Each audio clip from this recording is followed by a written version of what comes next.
Hi, I'm Steve, and this is Fred. I want you to sit in an upright, comfortable position. For the next 30 seconds, I'm going to ask you to breathe at a pace that you see on the screen.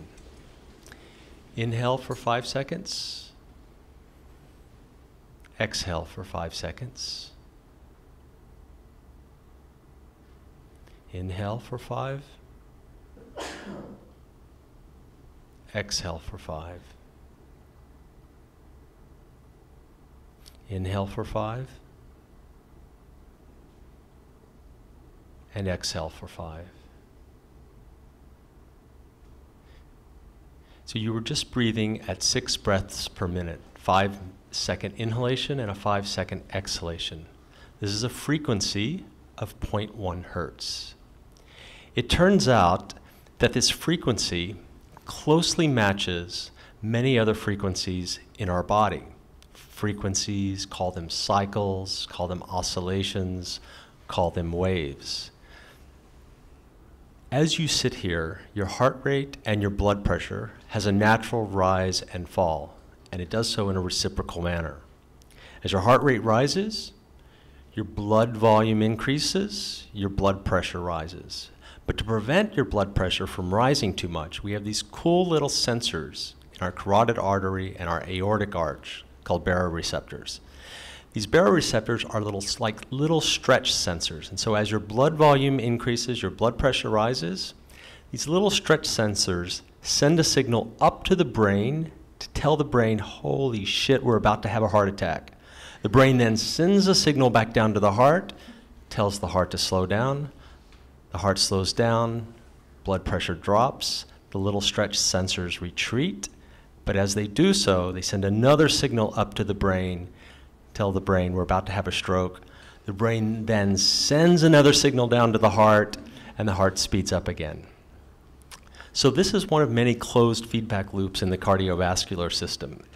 At 0.1 hertz, there's perfect synchronicity and balance in heart rate and blood pressure.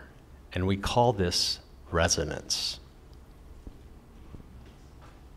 No coincidence that I'm grabbing the mic when you see a dysregulated wave that happens when we're distressed, stressed, and sitting in front of a room of 100 people.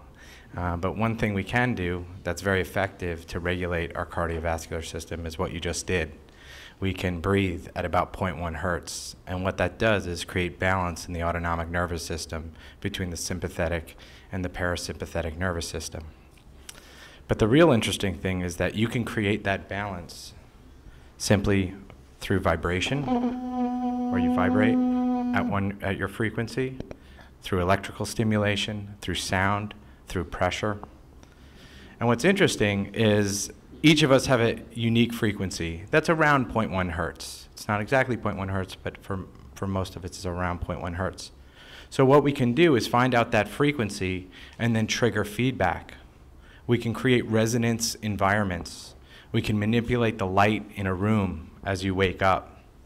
We can essentially create a pacemaker in the connected home that can trigger you to become a little bit more Buddha-like. I've just started to drive. I used to ride my bike to work, and now I drive. And I can't tell you of anything that's more dysregulated than driving. I hate it. But what I'm trying to do is figure out ways to regulate myself while I'm in the car through passive methods. And what I'm most excited about is how can we treat disease? Because there's a lot of disorders associated with cardiac dysregulation. Depression, once you have a heart attack and leave the hospital, you're still associated with cardiac dysregulation. What's the best part about it is we're not looking at treating a single neurotransmitter like many medications or several neurotransmitters.